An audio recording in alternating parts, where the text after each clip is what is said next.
student nurse today. Let's just verify your order. So it's a normal saline wet to dry dressing change to your hip every 4 hours. And now we're going to verify hospital policy. Okay. And gather all of our supplies. Now I'm going to check your I'm going to actually perform hand hygiene first and then check your two patient identifiers. So Jones, your name, okay, and your medical record number. All right. And we are going to be doing a normal wet to dry dressing change. So I'm just going to be changing your dressing. And let's check for allergies. So you have an allergy to penicillin. Okay. And now I'm going to provide you with some privacy and go wash my hands. So I'm going to stand away from the sink and assess my hands for any jewelry or anything. I'm just going to get my paper towels ready.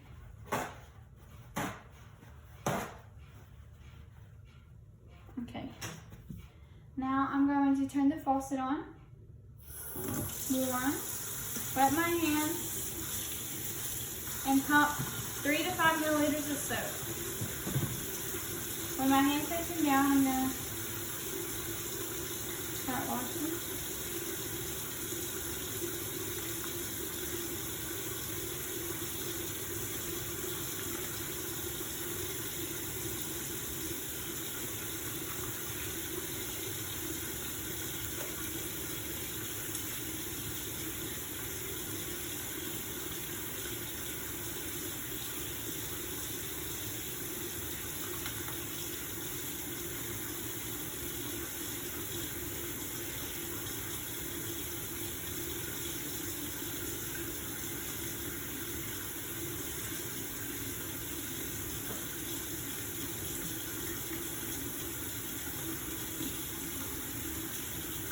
Now it's my hands, and then facing down.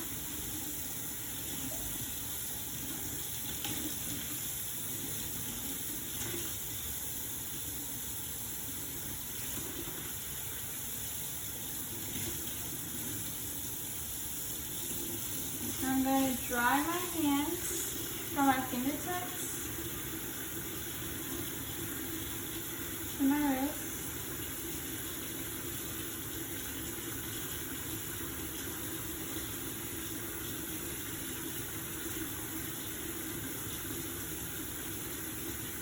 And turn the faucet off.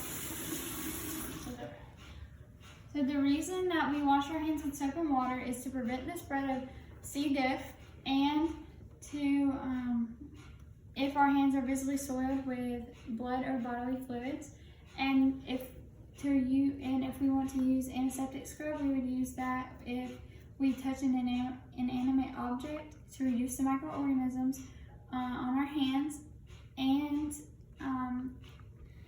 if our hands are not visibly soiled with blood or bodily fluids. So now I'm going to move the trash can to a good working position and perform hand hygiene with antiseptic scrub. Then I'm going to raise the patient's bed up to a good working position and lower his side row. And then I'm going to position the patient so I can assess his wound. Then I'm going to put on my gloves and goggles.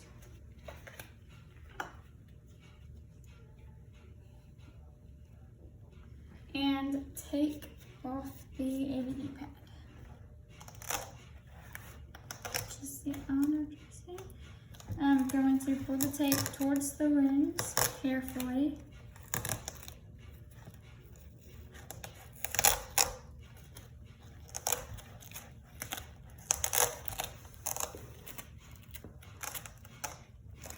And take the ABD pad off facing away from the patient. I'm now going to examine the type of drainage by using Taco. So the type of drainage, the amount, the color, the consistency, and if it has an odor. Then I'm going to take the secondary dressing, with being careful not to touch the outer peri wound, and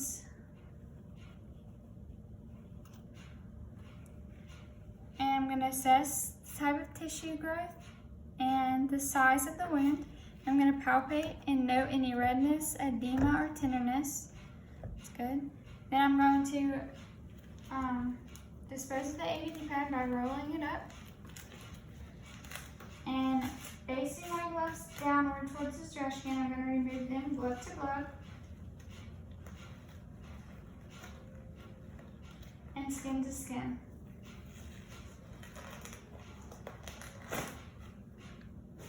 Now I'm going to open my sterile dressing kit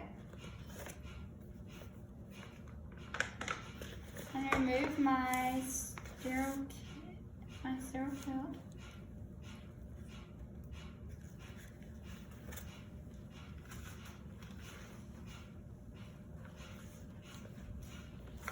Okay.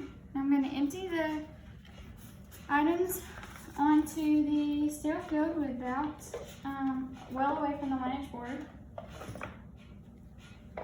And now I'm going to grab my saline, check the expiration date, okay, and palming the label, I'm going to remove my cap and hold facing upward. I'm going to pour my saline into my basin without splashing the sterile field or touching the rim of the basin. I'm going to set my saline aside and I'm going to don my sterile gloves. So open them up. So this way and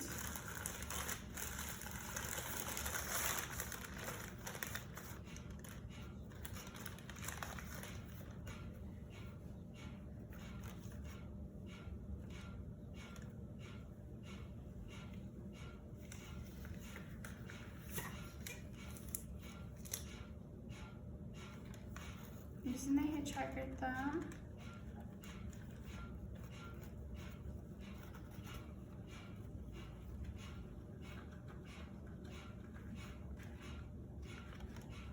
Okay.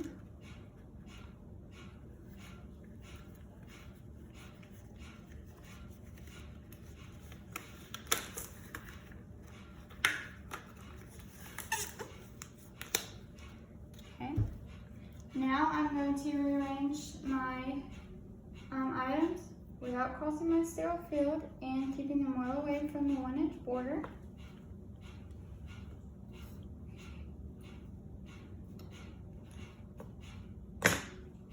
And now I'm going to put a couple of my gauze into the basin of saline without touching the rim.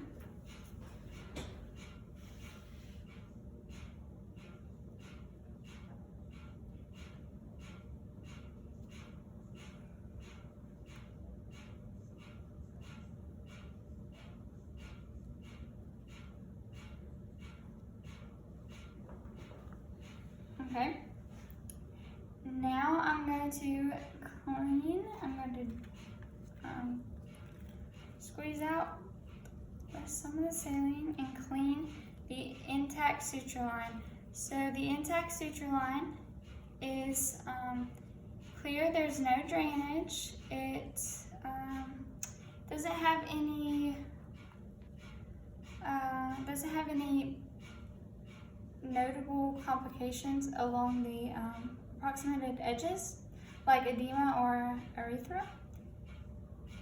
erythema, sorry. And now I'm going to clean from most contaminated,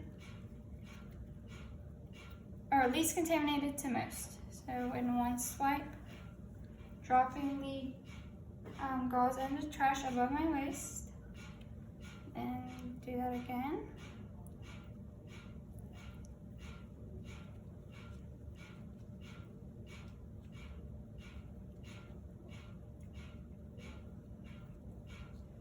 Cleaning the outer edges, so the more contaminated spots. Careful not to let my gloves touch this patient's skin. Disposing above my waist. And then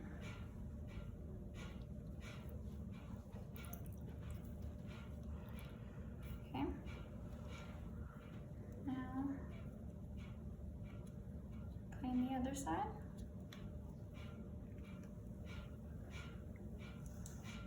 Okay, this was above my waist. Then I'll take a dry gauze and pat the incision line dry. Disposing above my waist. Now I'm going to move on to the open wound. So I'm going to take a sterile gauze and wring it out.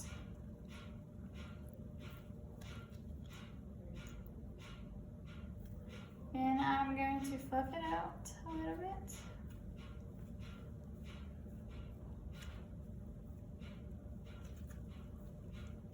And carefully pack it into the open wound without touching the peri-wound or the wound. Then I'm going to do same with this gauze.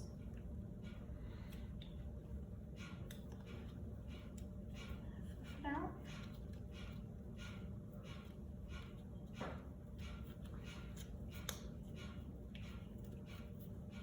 And then I'm going to drop it in without touching. And now I'm going to apply a dry gauze on top of it, on top of the wound. And then my ABD pad on top of that. So now I'm going to dispose my gloves facing towards the trash can, glove to glove, punching the palm and skin to skin. I'm going to tape the incision down. I meant the ABD pad down, sorry. I'm going to measure first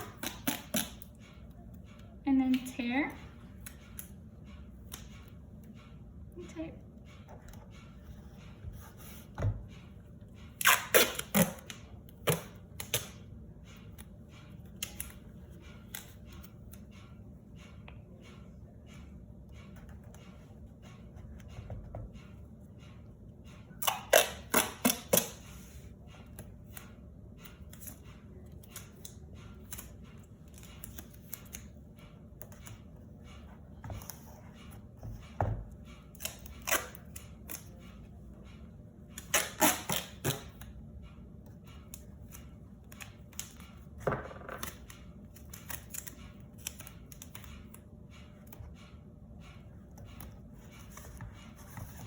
And then I would place another piece of tape in the on the ABD pad and put my initials, the date and the time that I did the dressing change, so that if they were to look at the dressing, that they would be able to tell who did it, what time they did it, and if the dressing pad is still good. And now I'm going to position the patient back to a comfortable position. Lower the bed, raise his side rails, then I'm going to perform hand hygiene and dispose of all of my materials. So the patient drainage was, as I assessed the ABD pad, the drainage, that I assessed the type, the amount, the color, the consistency, and if it had an odor. I then palpated the peri-wound, and I also noted if there was any redness or edema. I noted the size of the wound. For the intact suture line, I noted that it was dry, there was no drainage, it was clear, and there was no complications such as edema. And the patient responded well to the treatment. He did not report any pain or uncomfortableness. Thank you.